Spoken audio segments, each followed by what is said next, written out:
quero continuar a mensagem da semana passada, irmãos. Eu gostaria que você abrisse comigo em 1 Coríntios, no capítulo 2. A gente vai ler o verso 9 em diante. 1 Coríntios 2, 9. Amém? 1 Coríntios 2, 9.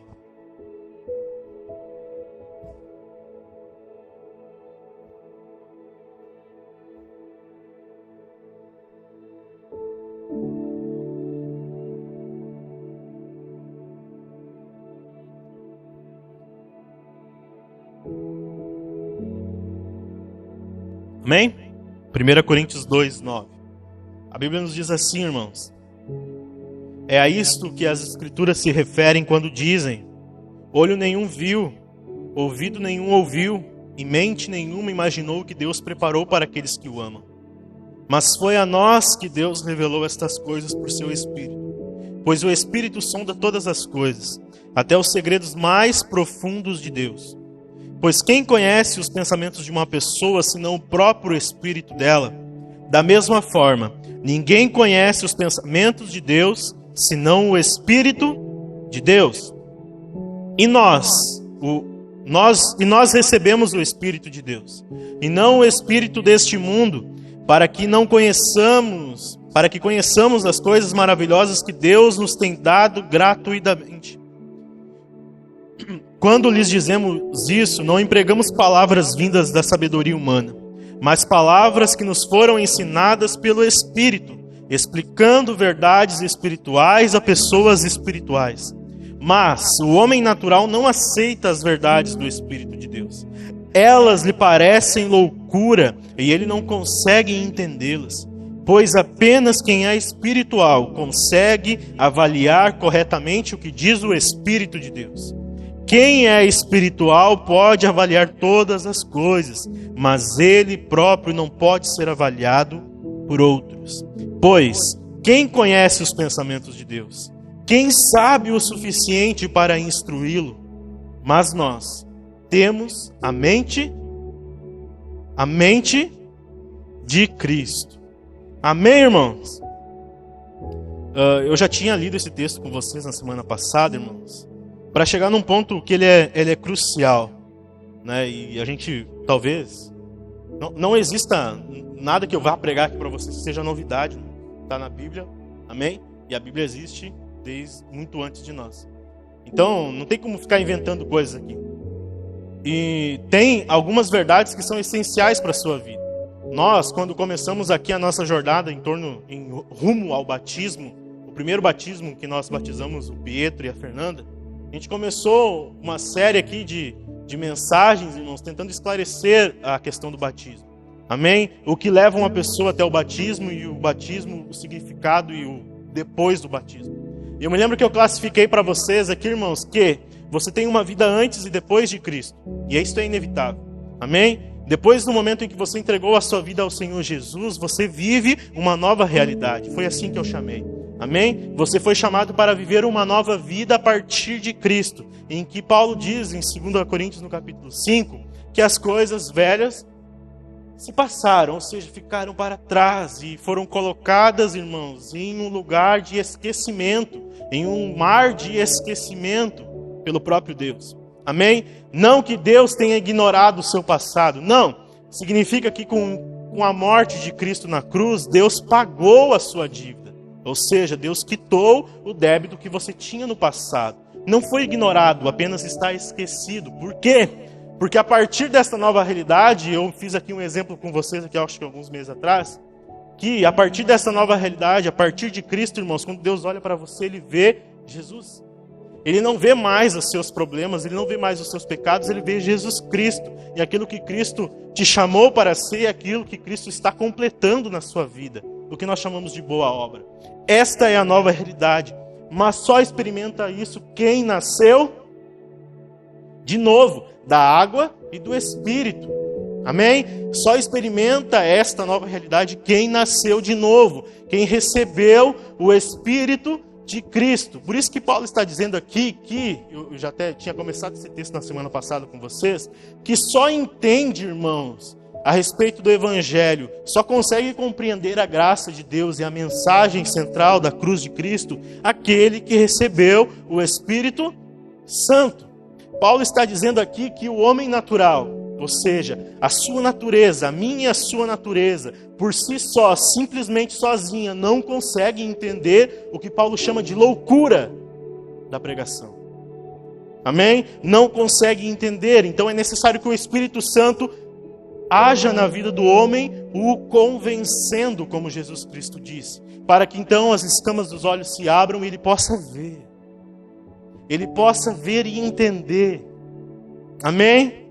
Eu disse aqui na semana passada para vocês, irmãos, isso vai acontecer desde sempre e vai continuar acontecendo para sempre, até a volta de Jesus. Tem pessoas que vão ouvir a respeito do Evangelho a vida inteira. Pode ser até que faça algum sentido para elas, mas elas nunca conseguirão crer. Porque os olhos não se abrem, elas não conseguem visualizar, elas olham para aquilo, até faz algum sentido. Algumas pessoas dizem, eu acredito sim em Deus, eu acredito em Jesus, eu acredito em tudo aquilo que a Bíblia fala, mas eu não consigo crer de forma que eu possa ser salvo. Provavelmente você conhece alguma pessoa assim, ou provavelmente ainda vai conhecer, porque isso é normal. Tem pessoas que ao se depararem com a mensagem da cruz, elas não conseguem entender, os seus olhos ainda estão escurecidos. Amém? Com isso em mente, então, irmãos, Paulo fala muito importante aqui no verso 15. Que só é espiritual aquele que recebeu o Espírito de Deus. E ao receber o Espírito de Deus, recebeu capacitação para entender. Amém? Nós estamos falando a respeito de entendimento espiritual. Isto é algo, irmãos, esse entendimento é um entendimento que vai além da sua estrutura humana, que vai além da sua capacidade ou inteligência de pensar, de elaborar, de argumentar. Deus, Paulo, através desse texto aqui, irmãos, ele está falando que Deus concede ao homem, aquele que entregou a sua vida a Cristo, uma capacitação poderosa para entender as verdades espirituais. Amém? Aí, para este homem e para esta mulher, o Evangelho deixa de ser loucura. Amém? Deixa de ser algo louco de se dizer, de se pregar, de se falar, e passa a fazer sentido na sua vida.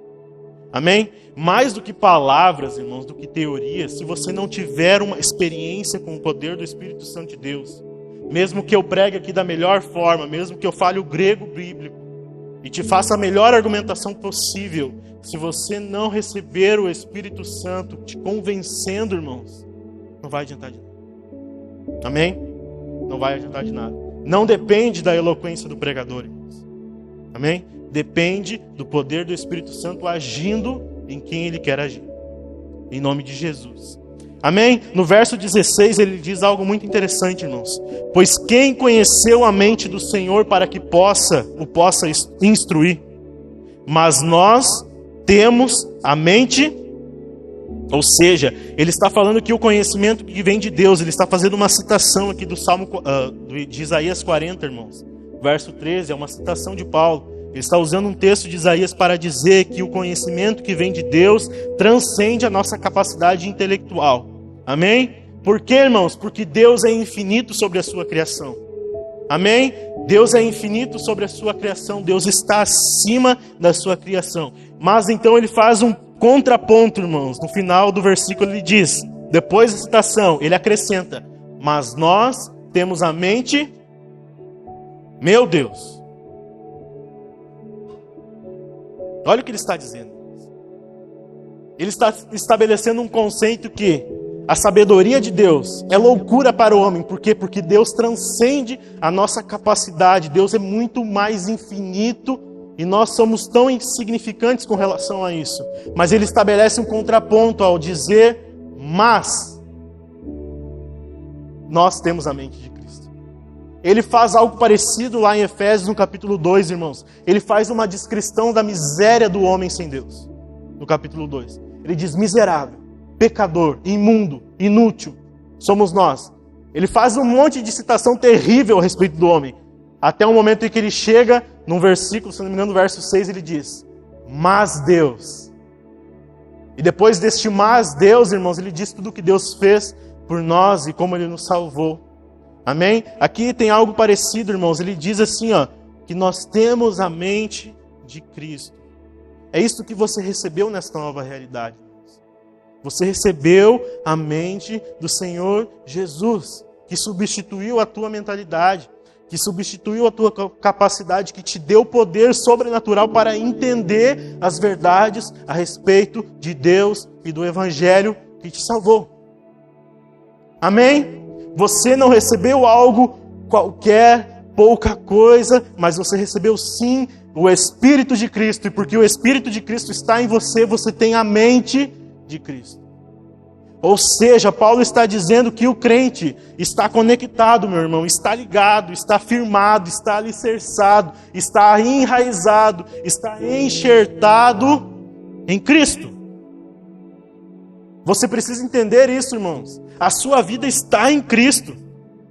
Amém? Você já não tem uma vida própria, você já não tem uma vida separada de Deus, você agora está vivendo em Deus, para Deus, porque Ele habita em você. Você está entendendo isso? O poderoso Deus, Senhor dos céus e da terra, aquele a qual todo joelho se dobrará, aquele qual os céus proclamam a sua glória, Ele está habitando dentro de você e agora você é um com Cristo. Paulo diz algo parecido em Efésios, no capítulo 5, quando fala da relação do homem com a sua esposa. Ele diz, o homem que odeia a sua esposa está odiando a si mesmo. Por quê? Porque o homem se faz um com ela. Ou seja, o homem que odeia a sua esposa está odiando a si mesmo. E Paulo diz, como pode alguém odiar a própria carne? Ele está fazendo um parâmetro, ele está traçando uma comparação com relação ao nosso relacionamento com Cristo. Cristo é o noivo, a igreja é a esposa, a noiva, e Paulo está dizendo, Cristo se entrega pela igreja, Cristo ama a igreja da mesma forma que o marido deve fazer com a sua esposa. Por quê? Porque eles são um. Ou seja, meu irmão, você está em Cristo de uma forma, enxertado em Cristo de uma forma, consumado em Cristo de uma forma, irmãos, que realmente parece loucura. A sua vida está nele. Amém? Você está entendendo isso, irmãos? Ou seja, porque nós recebemos então a mente de Cristo, nós então temos a revelação a respeito dos pensamentos de Deus. Nós conseguimos entender os mistérios de Deus. Amém? Continuando isso então, irmãos, eu gostaria de falar desta revelação que destrói a cegueira. Amém? Repita assim comigo, revelação para destruir a cegueira. Abra comigo a sua Bíblia em 1 Coríntios mesmo, só volte uma página, no capítulo 1.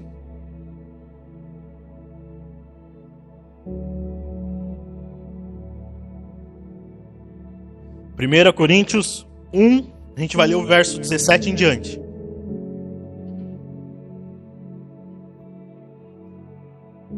Coríntios 1, verso 17 em diante. A partir desse texto, irmãos, Paulo então ele vai estabelecer mais um contraste aqui entre a sabedoria de Deus e a sabedoria humana. Amém? A gente vai ler o verso 17 em diante. A Bíblia diz assim, irmãos: afinal, Cristo não me enviou para batizar, mas para pregar o Evangelho, não com sabedoria de palavra, para que não se anule a cruz de Cristo. Certamente a palavra da cruz é loucura para os que se perdem, mas para nós, que somos salvos, ela é poder de Deus. Pois está escrito: destruirei a sabedoria dos sábios e aniquilarei a inteligência dos inteligentes. Aonde está o sábio? Onde está o escriba? Onde está o questionador deste mundo? Não é fato que Deus tornou louca a sabedoria deste mundo? Meu Deus. Só um pouquinho, irmãos, que eu perdi o texto. Meu Deus. Me ajuda. Amém? Não é fato que Deus tornou louca a sabedoria deste mundo, visto que na sabedoria de Deus o mundo não o conheceu por sua própria sabedoria. Deus achou por bem salvar os que creem por meio da loucura da pregação. Como que Deus salva? Por meio da loucura da pregação. Amém, irmãos? O que está acontecendo aqui, irmãos? Esse texto aqui ele está dentro de um contexto onde que havia divisão dentro da igreja. Tanto que Paulo começa, até quero esclarecer algo para vocês, porque eu cortei o texto no meio aqui, porque senão fica muito longo. Ele começa dizendo no verso 17, afinal, Cristo não me enviou para batizar. Se você ler de forma isolada aqui, por isso que eu estou explicando, irmãos, parece que Paulo está dizendo que batizar é errado. Não é isso que ele está dizendo. O que estava acontecendo nessa igreja, irmãos? Na igreja de Corinto, carta de 1 aos Coríntios. Estava havendo divisões na igreja.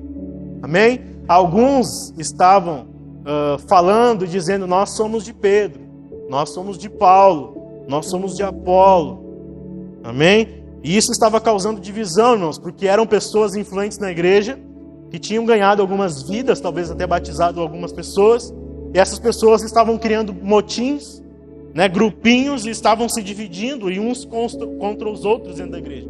Então Paulo começa, Cristo não me enviou para batizar, mas para pregar o evangelho. Amém? Você está entendendo isso? Só para esclarecer este ponto. Mas o que está em foco aqui, irmãos? A gente já lê a partir do verso 17. Leia comigo de novo. Ele diz, pois Cristo enviou-me não para batizar, mas para evangelizar, não com sabedoria de palavras, para que a cruz de Cristo não se anule, ou não se faça vã. O que ele está querendo dizer com isso, irmãos? Qual que é o foco da pregação do evangelho? E por que ela é considerada loucura? Por que Deus salva por meio desta loucura que é a pregação? Porque qual que é o foco da mensagem do evangelho, irmãos? A cruz de Cristo. Amém? O foco da mensagem do evangelho é Jesus Cristo sendo levantado num madeiro de braços abertos, em exposição, em nudez, espancado, humilhado até a morte. O foco da mensagem do evangelho, irmãos, é a cruz de Cristo. Amém? É a cruz de Cristo. Paulo está dizendo que o foco da mensagem é a cruz e não a sabedoria do pregador. Ele está dizendo, não adianta de nada vocês ficarem falando que foram ganhos por Pedro, por Apolo, porque Apolo prega melhor, porque Apolo é mais inteligente, porque tem mais sabedoria. Não adianta. O foco da mensagem é a cruz de Cristo, não a eloquência do pregador. O que acontece, irmãos? Eles estavam aqui em um ambiente, em um contexto, em Atenas, em que se valorizava muito o conhecimento. Amém? Se discutia muito, se filosofava muito, as pessoas subiam em púlpitos na cidade, ficavam falando e falando, discursando, muita oratória, muita pregação a respeito da vida, ser ou não ser, eis a questão, aquela coisa toda. E o que estava acontecendo na igreja, irmãos? Eles olhavam para aquilo e ficavam, nossa, que orador, que fala eloquente deste homem. E Paulo está dizendo que não adianta trazer isso para dentro da igreja, porque o foco da mensagem dentro da igreja é Jesus Cristo morto num madeiro. Amém? O foco da mensagem é o Cristo morto numa cruz. Muitas vezes, irmãos, o que Paulo está colocando em xeque aqui, a eloquência do pregador, ou a tentativa, irmãos, muitas vezes de envolver o público de forma intelectual ou de forma emocional. Muitas vezes a tentativa do pregador, irmãos, de tentar tocar as emoções da plateia, dos ouvintes, provocar arrepios com palavras de efeito, muitas vezes isso, irmãos, pode tirar a simplicidade da mensagem da cruz. Amém? Muitas vezes esse tipo de coisa, irmãos, tentar persuadir à força as pessoas, colocar o dedo na cara e dizer, venha e aceite Jesus de uma vez, na frente de toda a igreja. Provocar esse tipo de sensação, de reação nas pessoas, irmãos, muitas vezes tira o foco da mensagem, que é a sua simplicidade. Você consegue resumir o evangelho, irmãos, de forma bem simples. Jesus carregou uma cruz por mim e por você. Amém?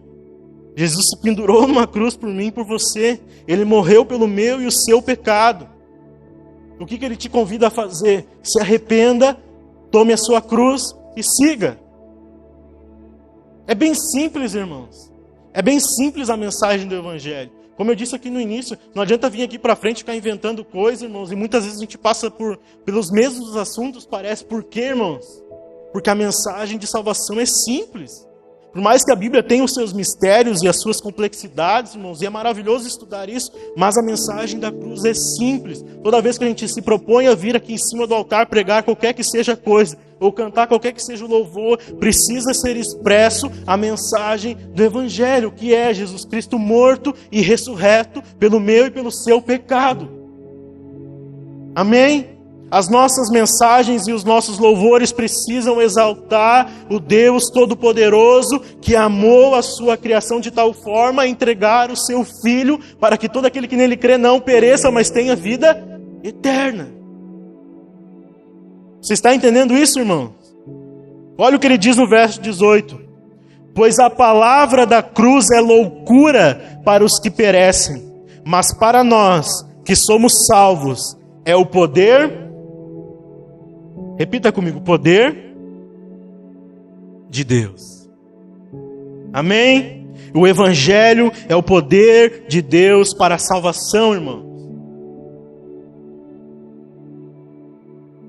Por que isso parece loucura, irmãos? Por que esta mensagem parece loucura? Por que Paulo se refere a isso como loucura para aqueles que perecem? Por quê? É bem simples, irmãos. Porque Deus...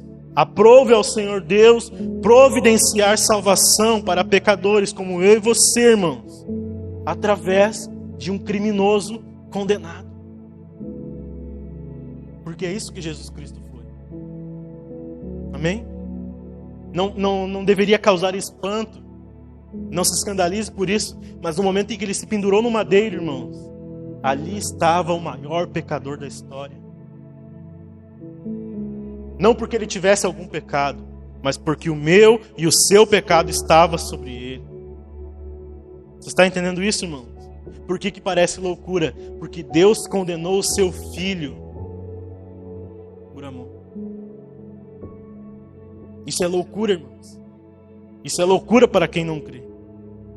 Especialmente, irmãos, para os que estão cegados, escurecidos por causa de seus pecados.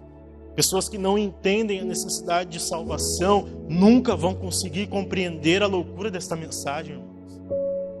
Por que eu deveria me importar com um homem que viveu há 2000 anos atrás, que foi condenado e colocado em exposição, humilhado? Por que eu deveria me importar?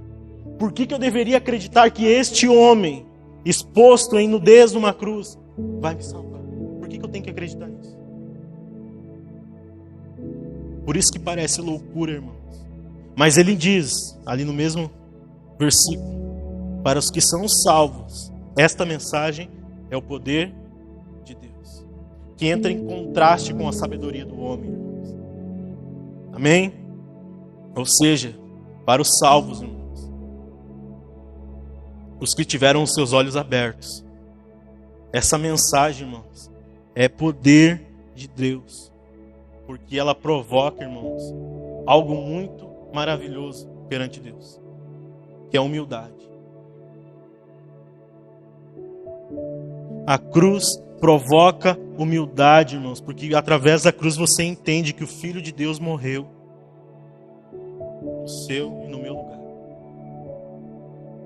Isso nos faz humildes, isso nos faz dobrar, isso nos faz arrepender. Você olha para a cruz de Cristo, para a mensagem do Evangelho, irmãos.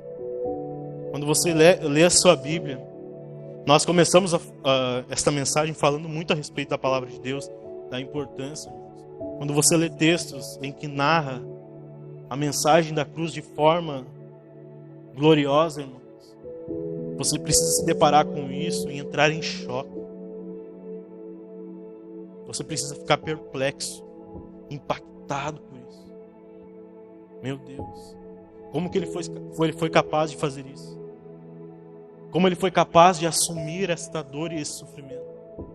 Como ele foi capaz de seguir até o fim, sendo filho de Deus, tendo toda a honra, toda a glória desde a eternidade, Como Paulo diz aos Filipenses, ele não julgou ser igual a Deus algo que ele devesse se apegar, mas antes ele se esvaziou. Como que ele foi capaz disso? Ele estava no céu, ele tinha o poder e a honra, ele tinha o reino, a glória para todo sempre, mas ele resolveu se fazer menor, ele resolveu desde pequeno nascer de uma mulher humilde.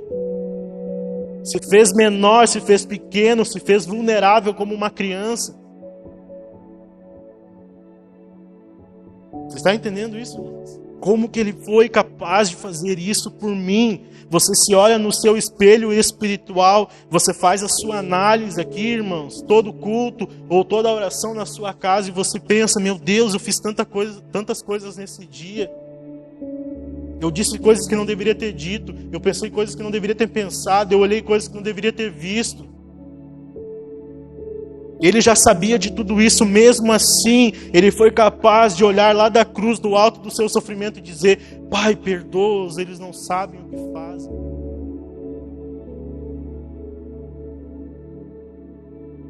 Isso provoca humildade.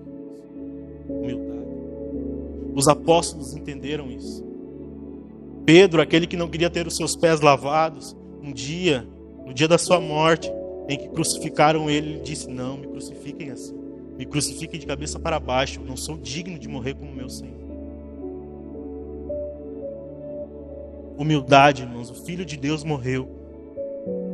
Além disso, irmãos, esta mensagem, o poder que esta mensagem tem de provocar em nós convencimento ao coração. Convencimento ao coração.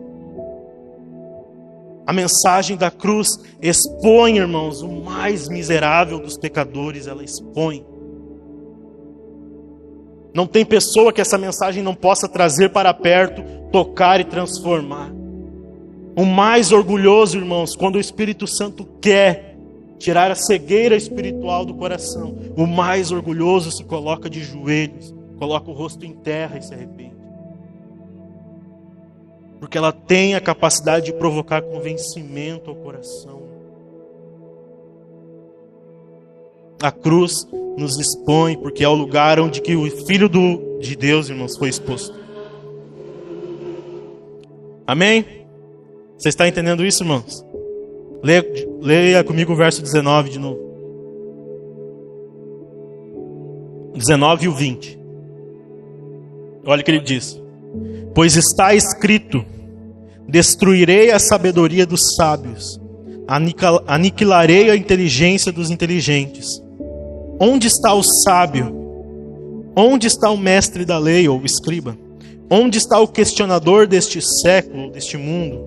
Não tornou Deus louca a sabedoria deste mundo? Aqui ele faz uma citação de novo, irmãos, de Isaías 29. O que ele faz aqui, irmãos? Paulo tem a intenção de mostrar, irmãos, que Deus considera como nada a sabedoria e a inteligência do homem natural. Deus considera como nada a nossa capacidade intelectual, irmãos. Aliás, Deus criou um homem e uma mulher perfeitos no jardim, mas o pecado afetou isso. Amém? A nossa capacidade intelectual foi reduzida, a nossa sabedoria foi reduzida por conta do pecado. Todo homem, irmãos, que não entender isto, jamais vai conseguir se aproximar de Deus e obter dele a salvação. Não é pelas obras, não é pela capacidade, não é pelo status social, não é pela beleza, não é pela força. Amém? É pela loucura da pregação. Todos precisam se humilhar debaixo da vontade de Deus para que Ele então nos exalte. Amém, irmãos? Então você precisa ter de uma vez por todas na sua mente uma coisa, irmãos, no seu entendimento a respeito de salvação, é somente através de Cristo. Não é pelas obras para que ninguém se glorie. Não é pelos feitos, não é pela caridade, não é pela inteligência, não é pela beleza, não é pela capacidade de comprar algo, é apenas pela loucura da pregação. Amém? Por quê, irmãos? Porque Deus tornou a sabedoria e a inteligência humana como nada. Como eu disse, esta carta foi escrita a uma igreja que estava em um ambiente extremamente carregado de intelectualidade, irmãos. Paulo está dizendo, não adianta de nada vocês ficarem filosofando e pensando a respeito da vida. Se vocês não se dobrarem à mensagem simples do Evangelho, vocês não alcançarão de Deus a salvação. Amém?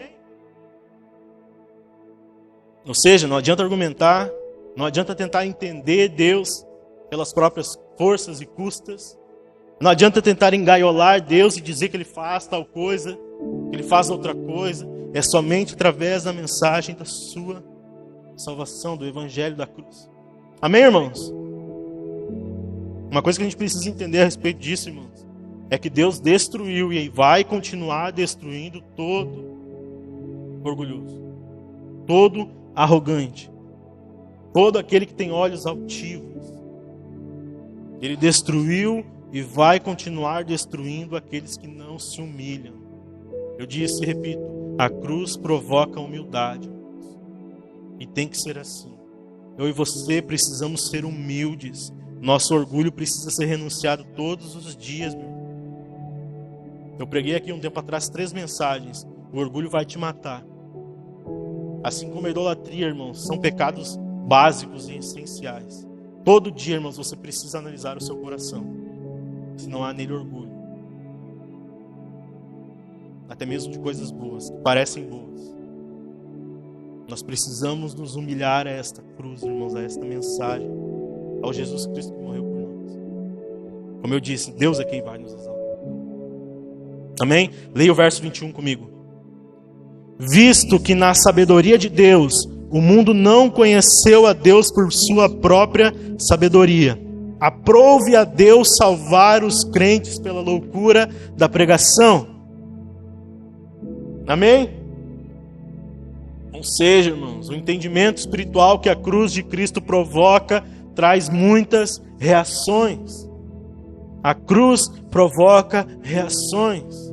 Humildade, fé, serviço, amor, perdão, misericórdia. A cruz provoca tudo isso, irmãos. Amém? Ela provoca tudo isso. Nós estamos expostos diante da cruz, irmãos. E ela precisa ter tal impacto em nossas vidas que ela precisa provocar essas reações. Aquele que não é humilde precisa se humilhar. Aquele que não tem fé precisa crer. Aquele que não serve precisa servir. Aquele que não ama precisa amar. Aquele que não perdoa precisa perdoar. Aquele que não tem compaixão por ninguém, se for possível, passa por cima dos outros, precisa aprender a ter misericórdia. Não tem outra forma, irmãos. Não tem outro jeito. Amém? Você precisa ver isso na sua vida, irmãos, e cada vez mais se esforçar para que estas obras de Deus através da cruz sejam vistas na sua vida. Os frutos do Espírito precisam florescer na nossa vida, irmãos. O fruto, na verdade, né? No singular. Amor, alegria, domínio próprio, bondade. Tudo isso, irmãos, precisa florescer. Precisa crescer. Por que isso é loucura para o mundo, irmãos? Essas reações, elas chocam este mundo caído. O mundo vê o crente, irmãos, realmente crente em Jesus Cristo, humilde, ele não entende. Como esse cara pode ser tão humilde? Eu não estou falando de humildade, não pense que é viver de miséria, irmãos. Um prego na sandália, não é isso. Amém? Tem uma definição muito boa a respeito de humildade. Humildade, irmãos, não é pensar menos de si, é pensar menos em si. Isso para o mundo é loucura. Como que esse povo pode ser humilde? Como eles podem servir uns aos outros e ajudar uns aos outros?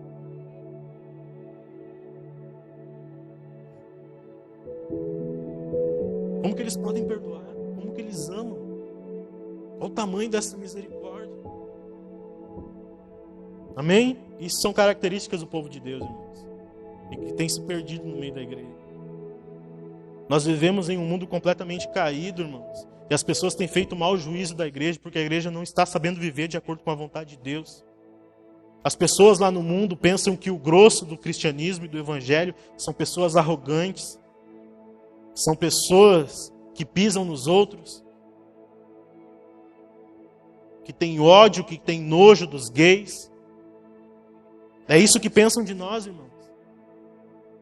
É isso que pensam de nós. O mundo pensa que o grosso do evangelho são pessoas que não aceitam pobres dentro da igreja. É isso que estão pensando de nós. Por quê, irmãos? Por causa de falta de testemunho. Por falta de entender essas verdades. A cruz precisa nos expor e precisa provocar em nós essas reações que chocam o mundo.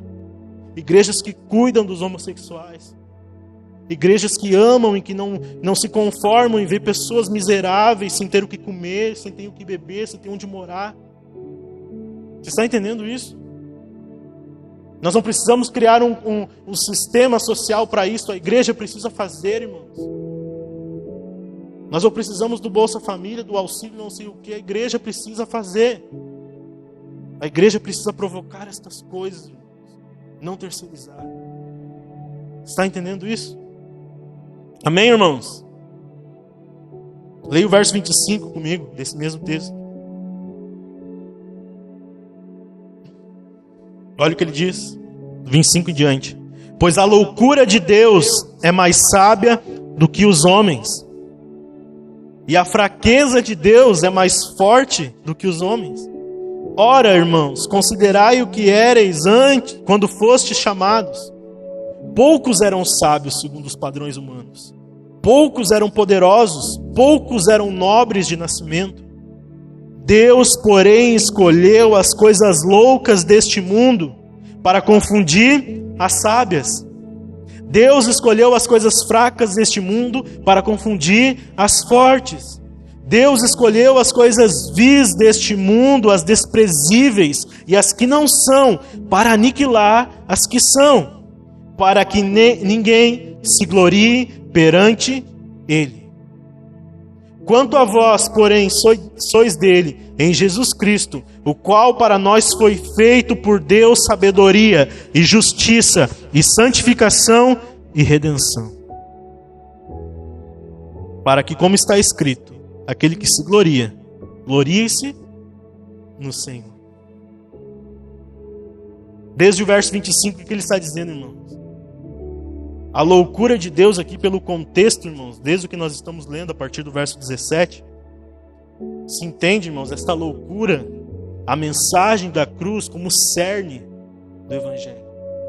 Amém? Isso que é considerado loucura. E a loucura aqui é meio que entre aspas, irmãos. Paulo não está chamando Deus de louco. Amém? É meio que entre aspas aqui, é para criar um paradigma. Esta loucura de Deus, irmãos, que ele está dizendo, entre aspas, ela é mais sábia do que aquilo que é considerado sabedoria pelos homens. Tanto que o termo fraqueza, no verso 25, irmãos, ele diz, a fraqueza de Deus, ele não está chamando Deus de fraco. Também é entre aspas. Mas o que ele está querendo dizer? Que esta fraqueza de Deus é mais forte do que a força dos homens. É um contraste estabelecido aqui, irmãos. Amém? É um contraste.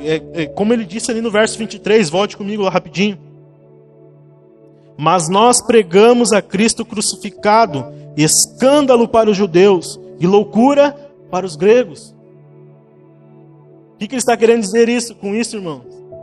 A mensagem da cruz, isso que parece loucura para os homens, isso que parece fraqueza de Deus para os homens. Essa mensagem da cruz, ele diz, provoca nos judeus, irmãos, esta complexidade, este escândalo, ele usa ali. Por que, irmãos? Por que provoca esse escândalo nos judeus? Porque o que eles esperavam do Messias? Eu sempre falo para vocês, eles esperavam um rei, irmãos, que se sentasse no trono, que subjugasse o Império Romano, que tirasse eles da escravidão, assim como Moisés tinha os tirado do Egito. Eles estavam vivendo em opressão. O que eles queriam? Um rei forte, que pegasse em espada, que fosse para a guerra, que conquistasse, derrotasse o império que os oprimia. Era isso que eles esperavam. Mas o que eles receberam, irmãos? Eles receberam o servo sofredor lá de Isaías 53. Eles receberam um Messias que veio para servir, que veio para se entregar, que veio para se humilhar, primeiramente. Amém? Eles esperavam alguém forte, eles esperavam um guerreiro, eles esperavam alguém político, um militar. Mas eles receberam um servo sofredor. Um homem de dores, como diz a Bíblia. E por que isso provocava escândalo nos gregos, né, nos gentios, irmãos? Nos judeus, também nos gentios, ele cita aqui nos gregos. Por quê, irmãos? Porque eles consideravam toda a parte da pregação de Paulo a respeito de ressurreição dos mortos, porque Paulo não pregava só o Jesus crucificado, ele diz, ele ressuscitou, né? Esse é o cerne da mensagem, ele morreu, mas ressuscitou. Mas eles consideravam isso loucura, irmãos. Eles consideravam tolice. Esse cara, esse tagarela aí, não para de falar essas bobagens, hein? Meu Deus. Falar de alguém que ressuscita, como assim? Para os gregos, irmãos, eles só se importavam com o que era natural. Aquilo que era possível estabelecer no campo das ideias, da filosofia. Eles eram inchados intelectualmente. Para eles, irmãos, aquilo que era bom era somente o que era natural. Só fazia sentido aquilo que eles podiam tocar. Está entendendo? Para eles era tolice. Então, contradizendo eles, Paulo diz que o apego às filosofias, irmãos, às frases de efeito, às intelectualidades vazias, todo o inchaço intelectual que eles tinham não era suficiente para levá-los a Deus. Não era suficiente. Não podia levá-los até o Senhor. Somente a loucura da pregação. Amém? E aqui eu quero ressaltar um ponto, irmãos. Ideias sobre Deus não salvam. Amém? Ideias sobre Deus não salvam. O que salva é o Deus que está na Bíblia. Amém? Verso 26, irmãos. Leia comigo rapidinho, já estou encerrando. Ele diz: ora, irmãos, considerai o que éreis quando fostes chamados. Poucos eram sábios segundo o padrão humano. Poucos eram poderosos e poucos eram nobres de nascimento. Aparentemente aqui, irmãos, pessoas da igreja, especialmente, irmãos, os que tinham sido batizados por Apolo, eles estavam flertando com o povo grego nessa questão da intelectualidade. Eles moravam lá, então eles estavam sendo corrompidos por isso, né, irmãos? Estavam se camuflando no meio daquela galera toda. Com isso, irmãos, eles estavam se desviando dos princípios de Deus, dos princípios da mensagem, de uma fé simples. Isso estava causando divisão, é por isso que Paulo está rebatendo isso. Eles estavam se desviando. Então Paulo diz: lembrem-se, vocês não eram os mais inteligentes, vocês não eram os mais nobres, vocês não eram os mais ricos, né? A maioria das pessoas da igreja eram pessoas comuns, irmãos. Claro, para aquilo que o homem considerava forte, sábio, inteligente. Então ele diz ali, irmãos, no verso 27 e 28 que a gente já leu, já estou encerrando, né? Ele fala a respeito de quem Deus escolheu, irmãos. Quem Deus escolheu? Ele diz: Deus escolheu os que não são, os que não se consideram sãos, como Jesus disse. Ele disse: eu não vim para os sãos, eu vim para os doentes. Você sabe, Jesus não estava dizendo que tinha alguém são, mas tinham pessoas, irmãos, que se achavam sãs. Na verdade eram doentes, né? E elas não se reconheciam como doentes, como alguém que necessitava de ajuda. Então Jesus dizia: essas pessoas eu não vou alcançar. Elas não se reconhecem como doentes. Se elas não reconhecem como doentes, elas não precisam de cura. E Paulo está dizendo: Deus escolheu as coisas que não são para confundir as que são. Deus chamou os que se fazem o menor, irmãos, os humildes, os pobres, os menosprezados, aqueles que reconhecem fraqueza, aqueles que reconhecem necessidade. Foi esses que Deus chamou. Os poderosos, os orgulhosos, os ricos, os soberbos. Todos esses, irmãos, que se achavam superiores a Deus, esses não foram salvos, não foram chamados. Paulo está dizendo basicamente, eles se consideram para si mesmos seus próprios deuses. Então eles vão continuar assim. Aí esses Deus confundiu, irmãos, com a loucura da pregação. Ou seja, já estou encerrando rapidinho. O apego a coisas ou posições consideradas importantes aqui neste mundo, irmão, as coisas mundanas, né? Este apego muitas vezes não podem, irmão, ser usadas como justificativa ao maior problema do homem. Qual que é o maior problema do homem, irmãos?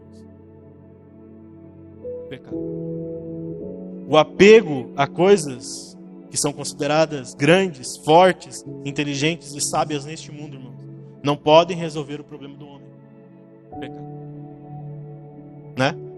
Nada daquilo, irmãos, que é ouro aos olhos humanos pode salvar. Somente a loucura da pregação. Amém? E no verso 29 e 30, irmãos, então ele arremata todo esse pensamento, todo esse argumento, dizendo, não se glorie de forma alguma na presença de Deus. Não se glorie. Por quê, irmãos? Foi por iniciativa e obra de Deus que vocês estão aqui. Ninguém se glorie diante do Senhor. Foi através da sua sabedoria, irmãos, da sabedoria de Deus, que Ele abriu os nossos olhos para que possamos entender esta mensagem que parece loucura. A fim de que a gente fosse salvo, liberto, santo e separado. Amém? Então Ele diz, ninguém se glorie diante do Senhor. Amém? Se coloque de pé.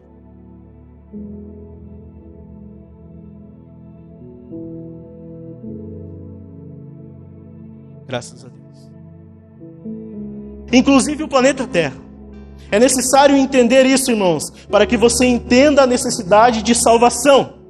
A necessidade que você tem de receber de volta a vida de Deus, a vida que se perdeu no jardim. Eu até estava falando com os irmãos aqui na quinta-feira, porque a gente diz assim, o texto que eu repeti com vocês agora há pouco, de João 3,16. Amém? Que todo mundo conhece. É um texto muito maravilhoso, porque